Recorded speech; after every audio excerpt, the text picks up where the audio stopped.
ഞാൻ അധ്വരങ്ങളുടെ ഫലം സൃഷ്ടിക്കും. എനിക്കതിൽ ഇംഗ്ലീഷിൽ ആ വാക്യം വളരെ ഇഷ്ടപ്പെട്ടു. I create the fruit of your lips.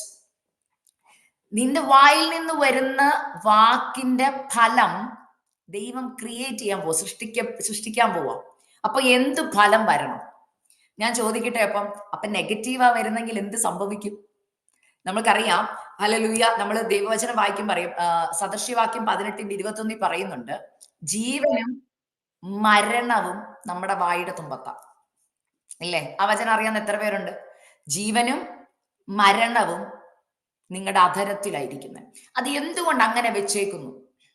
നമ്മുടെ യാക്കോബ് പറയുന്നുണ്ട്, താൻ ലേഖനം എഴുതും ഇങ്ങനെ പറഞ്ഞേ, നമ്മുടെ ശരീരം മുഴുവനും നശിപ്പിച്ച് കളയാനുള്ള പവർ ഈ നാവിനുണ്ട്. ഇല്ലേ? ഒരു ചെറിയ അവയവമാണ്. ആ അവയവത്തിന് ചിലത് സൃഷ്ടിക്കാനും പറ്റും, നശിപ്പിക്കാനും പറ്റും. അപ്പൊ നമ്മൾ നോക്കിക്കേ, എത്ര പവർ ഉണ്ട് നമ്മുടെ നാവിന്. അപ്പോൾ ഈ നാവ് കൊണ്ട് ചിലത് പറഞ്ഞാൽ നടക്കുമെന്ന് നമുക്ക് ചിലത് അറിയാം, അല്ലേ? അങ്ങനെയെങ്കിൽ പരിശുദ്ധാത്മാവിന്റെ അഭിഷേകത്തിൽ, ദൈവം തന്ന അധികാരത്തിൽ നിങ്ങളുടെ വിഷയങ്ങളോട് ചിലത് പറഞ്ഞാൽ അത് സൃഷ്ടിക്കപ്പെടത്തില്ലേ? സൃഷ്ടിക്കപ്പെടും. എന്നാൽ നമ്മൾ ചെയ്യുന്നത് എന്താ?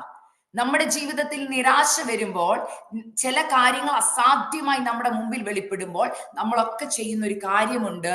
നമ്മൾ അറിയാതെ ആണെങ്കിലും പറയും. ഇപ്പോൾ വചനം കേൾക്കുമ്പോൾ നിങ്ങളൊക്കെ ഭയങ്കരമായിട്ട് എൻകറേജ്ഡ് ആവും.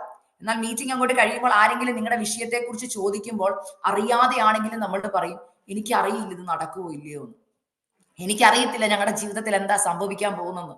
ഇനി നെഗറ്റീവ് ആണെങ്കിൽ, എനിക്ക് ചിന്തിക്കാൻ പോലും പറ്റത്തില്ല. എനിക്ക് കഷ്ടതയിൽ എന്ത് വരും എന്ന് അറിയത്തില്ല. എന്റെ കുഞ്ഞിന്റെ റിസൾട്ട് വന്നു, അതിൽ ഭയങ്കര മോശമായ ഒരു റിസൾട്ടാ, അല്ലെങ്കിൽ എന്റെ കൊച്ചുമകന്റെ റിസൾട്ട് ഇങ്ങനെയാ, അവന്റെ ഭാവി എന്തായി തീരും അറിയത്തില്ല, പഠിക്കാൻ വളരെ മണ്ടനാ. ഇങ്ങനെയൊക്കെ ആയിരിക്കും പറയുന്നത്. ദൈവമക്കളെ, പറയുന്ന ഓരോ വാക്കും സൃഷ്ടിക്കപ്പെട്ടുകൊണ്ടിരിക്കുക. എനിക്ക് ഭയങ്കര ടെൻഷനാന്ന് പറഞ്ഞാൽ അത് സൃഷ്ടിക്കപ്പെടുക. ടെൻഷൻ കൂട്ടുന്ന സാധനം അവിടെ നടക്കും. പകരം നമ്മളൊന്ന് പറയാമോ? ഇല്ല, എന്റെ കർത്താവ് അറിയാതെ എന്റെ ജീവിതത്തിൽ ഒന്നും സംഭവിക്കത്തില്ല. ഇന്ന് രാത്രി പരിശുദ്ധാത്മ വ്യക്തമായി ചിലരോട് പറയുക, ഞാൻ അധരങ്ങളുടെ ഫലം സൃഷ്ടിക്കുമെന്ന് ദൈവവചനം പറയുന്നെങ്കിൽ അതിന്റെ അർത്ഥം ഇന്ന് കർത്താവ് നിങ്ങളോട് ആവശ്യപ്പെടുന്ന എന്താണെന്നറിയാമോ?